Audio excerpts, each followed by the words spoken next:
Hello and welcome to another episode of the Bearded Mystic Podcast, and I'm your host Rahul N. Singh. Thank you for taking out the time today to either watch or listen to this podcast episode. Before we begin, there's a few details I would like to share with you. If you would like to support the Bearded Mystic Podcast, do sign up to the podcast's Patreon page where you can get ad-free and bonus episodes. The details are in the show notes and video description below. Another way is that you can sign up to our monthly subscription available on the Apple Podcasts app. Every Saturday there is a free meditation session along with a discussion that occurs afterwards. If you would like to join, please find the details in the show notes and video description below. If you would like to have a one-on-one meeting with me as a friend to help you with your spiritual journey, you can find the details in the show notes and video description below on how to sign up for them. Today we will be continuing on with our series called Wisdom of the Mystics, and last month we looked at the teachings of the greatest Chinese sage Lao Tzu. In this episode we will be looking at the teachings of the most inspirational mystics of India of the 20th century, Shree Anandmayi Maa. I will be looking at some of her sayings and contemplating upon them. One thing I do note that whenever I do look at the pictures of Shree Maa, it does bring a feeling of devotion, and you can see the purity within her, the gracefulness. You just feel that sense of strong spiritual energy and aura. The first quote that we're going to look at is, "A doubt arises in your mind. Why is it taking so long in the advancement of sadhana? Innumerable inauspicious deeds have been done in this and previous births. Unless these are cleansed, delay in the progress of sadhana will surely be there. Once the body-mind are cleaned up, medicine in the form of Nam Japa will be effective. None of you know who has progressed to what extent. Hence, keep doing. Who knows when the auspicious moment will arrive." A very beautiful quote. A lot to unpack. First of all, we can sense here that spiritual seeking isn't an immediate success.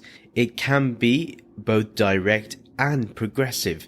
It may take time. It may not be that straight away when we come across that gyana, that truth, that we will get there. We need to be patient. Many of us, we want a fast food type of spiritual progress, but that isn't possible, and that isn't sustainable either. If you think about it, if we continuously eat fast food, what happens to our body? We start to feel unhealthy, we don't feel good. Our taste buds will have a momentary happiness and enjoyment in eating it, but after we feel the effects. For example, if you've ever had McDonald's, I'm not speaking bad about McDonald's, but say when you have a burger of theirs, you feel okay for a bit, but then after a while you start feeling sluggish and slow, and eventually you even want to take a nap. Then literally start feeling hungry again. So it's not something that will satiate us or make us feel fulfilled. Likewise, if we keep looking for shortcuts in spirituality, we're not going to feel fulfilled. If we think that some God is going to help us, or that even the Guru is going to help us and we'll get there straight away because their grace can happen at any time, no. It does require some sincere practice and a lot of honesty and authenticity and integrity on our behalf. First of all, we do need to be patient with our sadhana, with our practice. One thing that she says, which is really interesting, is that we do not know what deeds we have done in the past, nor the outcome of those actions. Therefore, we need to have a larger view when it comes to addressing our karma. Yes, we've done karma in this life, but let's consider for a moment that we've done a lot of karma in our previous lives, and we don't know whether they've been good or bad. But say we've come across someone like Shree Maa or a guru like her, and we want to improve our spirituality. Now, it's with their teachings, when we practice their teachings through sadhana, that we may find that we're addressing those previous karmas. Now, it may be that even after enlightenment, we may face the outcomes of the previous actions that we've done in the past. Now, remember, because we can put an end to them by reacting in the right way, because we have that vivek, that discernment, just remember that if you have previous karma to deal with, remember that your sadhana is going to help you. with that. This is why it's important that we follow what Shri Krishna suggests in the Bhagavad Gita, which is to perform our actions but have no attachment or desire for any outcome or fruit of those very actions. We are not to think about the positive or negative outcomes. We are just to perform our actions, and that is it. Let nature decide what needs to happen. The other aspect is, when you have other people try to create reactions out of you, try and remain as the observer as much as possible. That's an important thing to do. There's no need to react straight away. Become the observer, see what the best reaction is. Maybe silence, maybe doing nothing is the best way. Sometimes we think that we must act in a certain way. We must do something. We must respond. But sometimes even our non-response is the best response. But we have to understand if that is the best thing at that time. That's something we have to decide individually and according to the circumstance or the situation. Once we become more of the observer, once we do this and convince our body and mind that karma belongs to it only, but not to the Atma or to formless awareness, then we may do Nam Japa. Nam Japa is a great practice that will really help us. And Nam Japa is basically mantra meditation. We chant those sacred words or sacred syllables that have been given to us by our guru or something we've heard maybe on YouTube or on a podcast or just by chance. We may hear a Nam Japa like Om Namah Shivaya. That may help us. Or chanting Hare Krishna Hare Rama. That can help us. Whatever connects us to the divine and connects us to our higher nature, that will help us. Remember that Nam Japa is a great meditation that we can do. Now, one thing that I always emphasize and will continuously emphasize is that we must be sincere when we are remembering this Nirgun Brahman, this formless awareness, which is our true self, as much as possible with the sacred names of the Lord. Remember, the sacred names of the Lord are just tools to help us go back into that awareness of Nirgun Brahman. How can we remember Nirgun Brahman? Do Nam Japa. Remember the Lord. Remember the names of the Lord, whether it's Ik Onkar for you, whether it's Om, whether it's Om Namah Shivaya, whether it's remembering Shakti, or any Guru that you have, or any Ishtevta, or any Guru Mantra that you've received. Do Nam Japa of that, and that will help you create strong spiritual strength and resilience. So whenever something positive or negative occurs to you, you know the best response to give in terms of the body and mind, but remember to establish yourself as the Atma and understanding that this positive and negative reaction does not belong to you, because you are that formless awareness, also known as the Atma. And as Shree Maa is guiding us, we must continue our practice, because who knows when that moment arrives when we become enlightened or we have a spiritual awakening. Now, I am of the belief that we have many spiritual awakenings that will eventually lead to enlightenment. Now, that's for the majority, I believe. That's my humble opinion. Now, there are some people who go straight to enlightenment. But if we actually closely analyze, we will find that we've had many awakenings before we get to enlightenment. We've had signs that have led to that. Unless you're like Sri Ramana Maharishi, where it is a direct realization straight away. Everything is according to our previous karmas, but remember that auspicious time of self-realization can only occur if we are sincere in our practice. If we continuously practice this Nam Japa, we can get there. And that's why meditation is so important. Mindfully remembering the Lord, remembering our formless awareness, going back to being aware of our awareness. That is key here. Being conscious of our consciousness. Being aware of the formless within. And remembering that this formless is all pervading and within. Now the second quote. Who am I? Along with this query, try to keep your mind as a witness. Find yourself. It is needed to be one-pointed, so long as you sit fixedly, without movement, in contemplative mode. Very wonderful quote.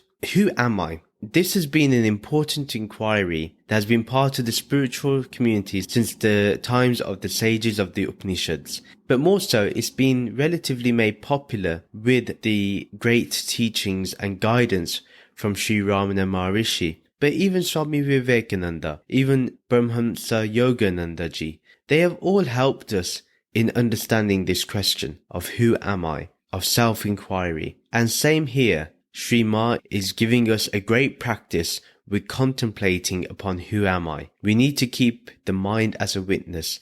Now, it's interesting here. She's not telling us what the answer is. She's telling us just to contemplate on the question of who am I. How do we contemplate? Is by being the witness. Observe the mind when we go through this inquiry of who am I. Try to find where is this I-ness coming from? Where is it arising from? Where does it originate from? What is its cause? And if we do this with sincerity, we will come to an important conclusion. Like I mentioned, we need to keep the mind as a witness. The question who am I and its contemplations is like the images and the witness is like the blank screen. For example, the contemplations may be as we go through the inquiry, as we try to do through the neti approach of who am I, of not this, until we get to pure awareness, until we get to the absolute foundation of I-ness. How we get there is remembering that the witness is the blank screen and everything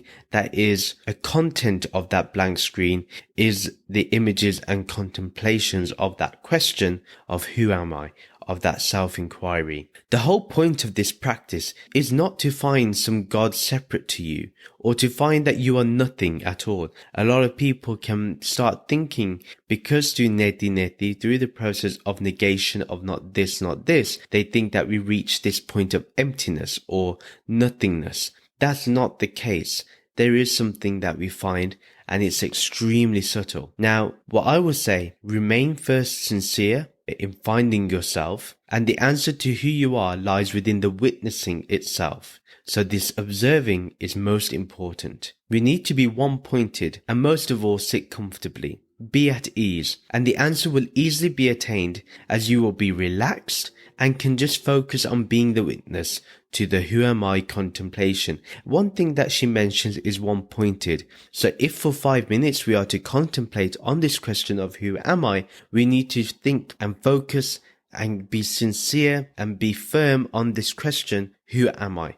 We are not to move to anything else. We are not to think about washing the dishes or putting the dishes in the dishwasher or going to get groceries or we need to study for the exam again. We've been putting off revising for the exam, but suddenly now we want to revise for the exam. Those are the things that we can utilize to help us. Most people ask me, what is the best position to sit for in meditation? I say sit in the chair. It doesn't have to be that you sit cross-legged and that is the only way to do it. If you feel comfortable sitting cross-legged, do that. If you feel comfortable kneeling, kneel. If you feel comfortable sitting in a chair, sit in a chair. If you feel comfortable lying down, lie down. The main thing is to be at ease. If your body is at ease, it's much easier for your mind to be at ease. This is a very subtle point to understand about meditation. Now, because our body is at ease and therefore we are now observing our mind and we are single-pointed towards this question of who am I, and once we contemplate on that formless awareness as we continuously become aware of our awareness, there will be a point in this contemplation when the mind does become still and the whole body enters into this stillness at the same time as pure awareness, formless awareness shines forth, capturing our attention, fixing our attention where it cannot move anywhere and we are grasped by it completely. I have experienced this thanks to my Guru's grace. I can say it's through this practice that I've attained this experience. This can be achieved.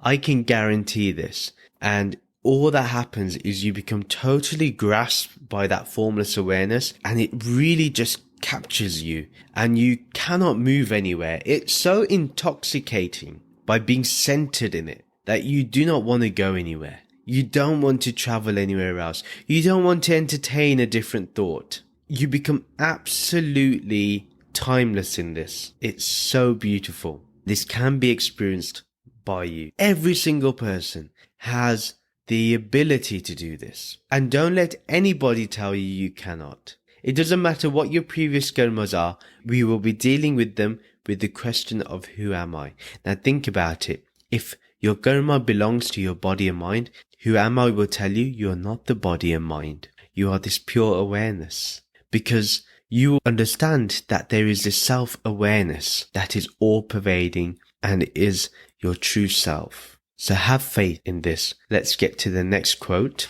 Quote 3. What does it mean to enter your own nature? It is what it is, permeated in everything, every form and every way. That which is self-effulgent. There, language and speech do not work. The ultimate reality, in true sense, is formless. Can this be expressed in any language? Indeed, there is only he. When Shree Maa says he, we can use the more gender neutral it. And that may be a more universal approach. Let's go further into explaining this quote. Your own nature is basically what it is. Yeah, when you enter that state of formless awareness, it's basically what it is. That's your nature. Now, there is nothing more to understand other than that you are isness itself. It's very direct and clear. You are that awareness itself. You permeate in everything, seen, touched, heard, smelt,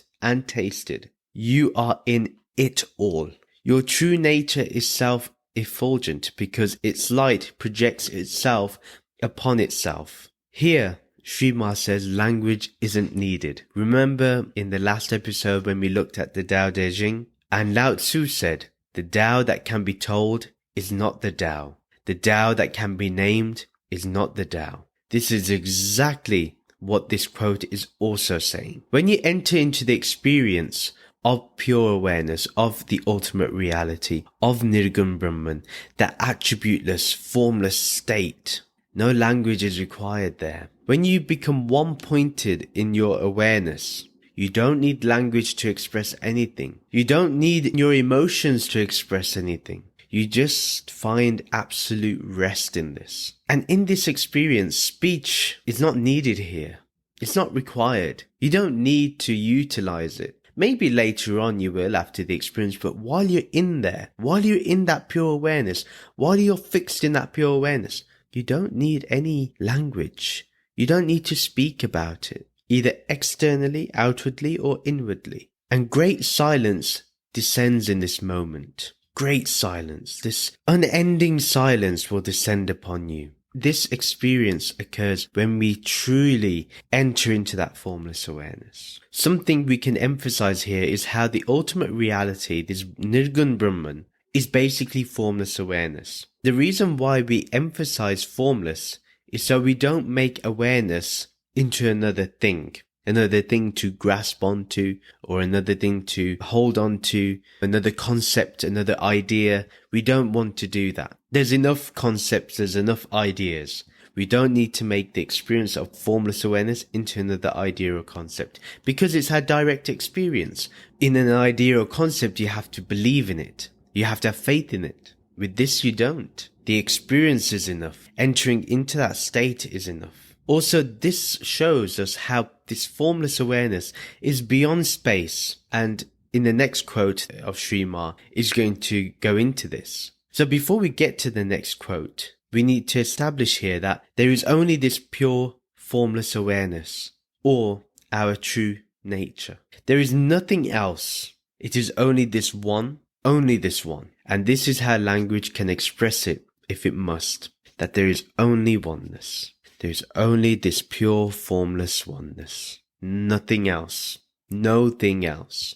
The fourth quote, the great void, Mahashunya, is only its manifestation. The great void is not synonymous with nothingness. What is not. Again, everything is there and not there. Negation of naught, negation of everything. To obtain everything by way of losing everything, that too is required. This is an incredible quote, and one that we should really think about and contemplate upon, and maybe listen to again, because it is so subtle that it will take you to formless awareness straight away if you go with it, if you travel with it. And here it's very clear that this space like emptiness, which is vaster space, is only another form of manifestation of this formless reality. It's another veil that keeps us away from understanding this Mahashunya, this great void. Now, This great void, however, is where all creation or manifestation appears within. Therefore, it is not nothingness. So remember that because there is space within this Mahashunya, within this great void, manifestation of Maya can occur. Therefore, it's not simply nothingness. Now, at the same time, because it's formless, it is also formless. Although we may say there's nothing there, because if we get rid of space, there is nothingness, but there is still this essence that remains. This essence is formless, and this essence is Purnam. It is Purna, it is full. Then Shree Maa says, what is not. This is more like a Zen koan that is meant to silence or prepare the mind. For what is also is what is not. By doing this, she's taking us to the direct experience. We can't really express what that means. What is not, It's very difficult to express what that truly means, but let's try. There is this formless, which is what is, and then what is not is that it's not of any form. That's the way to understand it. Then she says everything is there and not there. The manifestation is, yet is not there either. For example, the blank screen and the images. Remember, the manifestation, everything is there, but then it's not there because once the screen is turned off, the blank screen remains. And no matter what has been manifested there, it has no imprint on the blank screen. Then she says negation of naught, the negation of zero, and the negation of everything. So getting rid of everything and getting rid of zero. This is very, very deep. If you travel with me right now, we're getting there. So get rid of the void, get rid of nothingness, and that is where the truth lies, in that all-pervading formlessness, where there is only formlessness. Because if we say there is nothing, we may have a slight, subtle feeling of space-like emptiness. And here Shree Maa wants us to get rid of that space-like emptiness and just enter into this direct formlessness. Therefore, to capture this truth, we have to let go of everything we know and experience, and we must become absolutely devoid of everything and allow what is, and at the same time what is not, to simply shine by itself. That's all we need to do. Quote number 5, even if the Guru departs and you don't see him or her in his or her physical body, still, at every moment, at all times, so long as your aim is not fulfilled, he or she will give you the necessary guidance to make you hold on to your path. What is the meaning of their giving? Where will they go? Meaning the Guru. Where will the Guru go? There is no question of their going. The Guru will reveal themselves or itself. Now, this quote is somewhat personal for me. I have felt that I've wanted to speak upon this. At first I was apprehensive about putting this quote in, but I felt like now I want to speak about it. I'm comfortable to. Many of us will lose our Guru in the physical form, or that has happened to us in the past. But it's inevitable. It will happen. Shree Maa's followers and disciples, they've lost her too. So this is something we're all going to experience one day, if we have a mentor or a guru or a teacher. Now, some may happily accept the new guru, the successor, either by the selection of the guru themselves, so they may select the next guru, or a committee may decide who will lead the spiritual organization as a new spiritual head. Now, some may not accept the new successor or successors that follow, and they may prefer the previous form of the Guru. And the biggest question that some may have is whether this is right or wrong, because the spiritual organization needs you to accept this new successor. They may guilt trip you into following them, into you accepting that new Guru. This is a natural response. It's neither right nor wrong, in my opinion. Even I went through this process of how do I accept the successors to my Guru, to the teacher that initiated me with Brahm Gyan. At one time I was listening to a talk by Swami Sarvapriyanandaji, and someone asked a very similar question, that do I have to accept the successor that has followed from my Guru? Is it necessary for me to do so? And Swami Sarvapriyanandaji gave a very interesting response. He said that you can always worship and love the Guru that initiated you, and yet respect the lineage that follows after the Guru departs from the earth. So it's not necessary that you need to accept the successors as your guru and that they are now the guru of the day and you must accept them. Now, what we can do is respect the seat, or respect the lineage, or respect the sampradaya. But the love and devotion that we may have is to the guru that initiated us. For example, for me, my guru will always be the guru that gave me this Brahm Gyan, this supreme knowledge of Brahman. And not only that, but gave me the teachings and guidance to bring this Brahm Gyan into my life. We can relax in the knowledge that if we have not attained moksha or mukti, which is the aim of spiritual life, then our guru will always provide us with the necessary guidance. And it may arrive in any form. What we need to do is keep our hearts open to that lesson. Now, what's interesting for me, and one day I will speak about my guru in Wisdom of the Mystic series, but I am still learning lessons from my guru even today. There'd be certain emails I look upon and be like, it's added a new dimension to one of my experiences. Or I will listen to a discourse of his and I will find that it adds another dimension to my spiritual understanding. So in that sense, the guru never dies. The guru is always alive for you because they were never the physical. They were always that Brahm Gyan, that spiritual understanding that is embedded within your vivek, within your discernment, within the wisdom that has been given to you. Remember, the path here means, I want us to really understand what it means by when we say the path. The path is towards moksha, towards mukti. It doesn't mean that when Shree Maa says to hold on to your path. When she says path here, it's not to hold on to a particular spiritual community or a particular lineage of gurus either. You can end up still loving the guru that initiated you and accept another guru of a different sampradaya, of a different spiritual organization.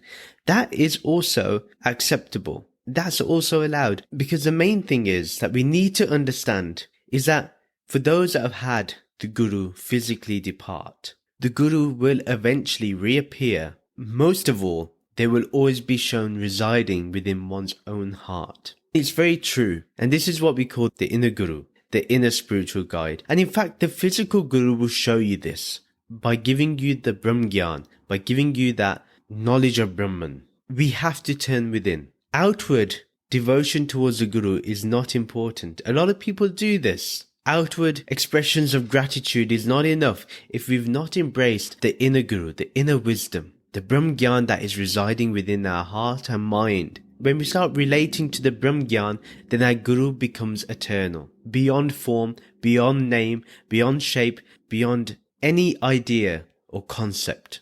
This is something we can experience.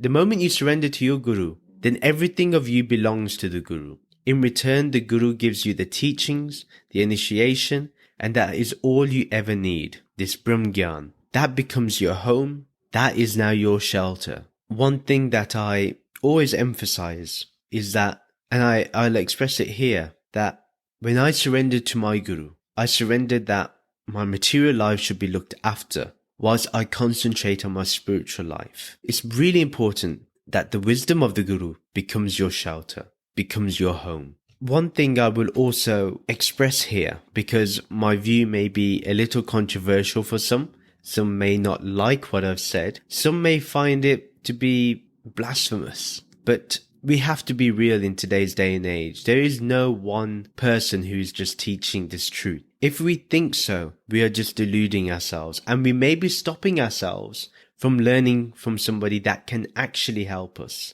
I know that it's very important to have shraddha, to have faith, to have trust in one sampradaya or lineage. I understand that, and if that's what you want to do that completely. I think that's important if you find that to be one thing that helps you. But those of us that are more intellectual and may want to have further help, you can go outside of your sampradaya and not feel guilty. In the ancient times, it was well known that if a guru didn't have the answer, they will know of a teacher that can help you and they will tell you to go to that teacher. Because your faith and loyalty was with your journey towards the truth, towards mukti. That was where you were loyal to. And this applies even today. I've often said in interviews or when I appear on a podcast as a guest, because people ask this question about the importance of having a teacher. And I always say this, that the guru of the masses has now come to an end. I don't see it as a viable path for everybody. To really have strong spiritual growth, you need to have a guru that can help you individually, personally, who can tell you the ins and outs of what's going on. Without that personal connection, there will not be much growth. And I have seen this. There are so many gurus that have many followers on YouTube, or subscribing to their YouTube channels, or listen to their podcasts, or attend their talks. You know, in India, you'll have hundreds of thousands of people attend a talk, or will be showing allegiance to a particular teacher. But I ask this question: how much time do you have with that guru of a personal audience? One thing that I will emphasize, that now is the time where you need to find a guru that can give you time, because time is something that we have less of today, because our attention is going here and there. It's spread out in many different directions. So we need a guru that understands that our time is limited. Therefore, with the little time that we have, we put great intensity in those few moments. So those gurus that offer you a one-on-one meeting on a regular basis is what you need to look for. One thing I also will emphasize, that a true teacher ends up becoming a true friend. So don't go towards that teacher that will always create the pedestal, that will always create that division between you and them, that you are the disciple and they are the teacher, and that's going to remain forever. The teacher that becomes your true friend, your best friend, is the best one, because they will always have your back. So let's go to the final and sixth quote. The duty of a householder is satsang. Go only where there is discussion of Brahman, the stories of Brahman, or the stories of the deities, and where there is bhajan and kirtan. Do not discriminate. Receive with an open heart and mind. Your guru is the guru of the world. Everybody's guru is your guru. Neither is your guru or ishta lesser than anyone else's. It is this one which is everywhere and in all forms. Pray in your mind, O Lord, O my ishta, you are everything. This revelation is so very beautiful. Let me understand it. What a very beautiful vision that Shree Maa has. We are all mainly householders who listen to this podcast or watch this podcast. You have a householder life. You're living in the world. You're not a monk, and most likely. If you're a monk, you're much higher than me and much better and probably more knowledgeable. And even householders, you may be experts already in this field of spirituality. I have a family. I have 2 sets of parents. I have a wife. I have nieces and nephews. One day I may have children. So I live a householder life. I go to work. Although if you would like me to do this more often and more regularly and have more time to spend on it, support me on Patreon. But that aside, what needs to be important for us, because we are householders, is to be in satsang, to be in the company of holy people, to be in the company of the truth, to be in the company of a community that can help us and address our issues that we have in spirituality, or to invite us to be more spiritual, to have more focus on spirituality. Shree Maa says that we should only go to that place where there is discussion of Brahman, the stories of inspirational figures or deities, or gurus and masters of the past and present, where there is bhajan and kirtan, where there are songs and chants of the Lord's name, or the chanting of sacred scriptures. All these invoke within us a strong sense of spirituality, and it makes us think of this Brahman itself. It actually increases our spiritual fervor, enthusiasm and zeal to know this one and be this one. When Shree Maa says do not discriminate here, meaning don't say that one divine figure is better than the other, or one mantra is better than the other mantra. All is Brahman. Therefore, revel in all, enjoy all, be in all. Have an open heart and mind is when satsang is fully receptive to the deeper teachings. Your guru is the guru of everybody, and everybody's guru is also your guru. What a beautiful thing Shree Maa is saying. This shows the humility of Shree Maa. She can easily say, I'm your teacher, you follow me. But she didn't. She said, everybody's guru is also your guru. See no difference. See the one in all of them. See this Brahman in all of them. Again hinting that the true teacher is Brahman itself. Such people like Shree Maa deserve our loyalty. If you ever come across a guru like her, I would say follow them completely. They have my stamp of approval, if my stamp of approval matters or not, but they deserve it, because truly it is the one that is in all forms. The ground of being, the ground of existence is Brahman itself. Therefore, it's in everything. So everything is your teacher. And those that truly understand this go further and deeper into spiritual practice, into sadhana. They always want to be in satsang, to be in the company of the holy people, in the holy scriptures, in the holy chanting. It's all sacred. And we want to be in that sacredness for as long as possible. So when one sees the plurality, they advance so much further. This prayer in the mind is powerful, and this will show you the great expanse. The prayer that Shree Maa says, which is, O Lord, O my Ishta. Remember, your Ishtevta or your Ishta is the Guru or deity or God that you really have close affinity to, that you worship. So she says, O Lord, O my Ishta, you are everything. This revelation of this Brahmgyan, this Nirgun Brahman, is so very beautiful. Let me understand it. Let me see you in everything, in every form. Let me see the formless in all forms. Let me witness this. Let me be in this. And this prayer, if we allow this to settle within our mind, is very powerful. And our vision becomes so broad, so vast, that it goes even beyond the vastness of the universe. May this be the experience and feelings, bhav, of everybody. This is the end of the episode. Please do share this podcast with your friends and family who may enjoy this content. Do follow me on social media to keep getting updates. You can subscribe to the monthly Bearded Mystic newsletter. You can find the details in the show notes and video description below. If you would like to support the Bearded Mystic podcast, do check out the podcast Patreon page, or you can support the podcast through the Apple Podcast subscriptions, and you can find that on the Apple Podcast app itself. The details are in the show notes and video description below. If you would like to have a one-on-one meeting with me as a friend to discuss your spirituality, you can find the details in the show notes and video description below. Please do like and comment on this video and subscribe to this YouTube channel. Or if you're listening to this podcast, please do follow and subscribe to this podcast on your favorite podcast streaming app. Thank you very much for listening. I truly appreciate it. And let's end this episode by remembering the peaceful nature of Brahman. Om Shanti, Shanti, Shanti. Om Peace, Peace, Peace. Namaste.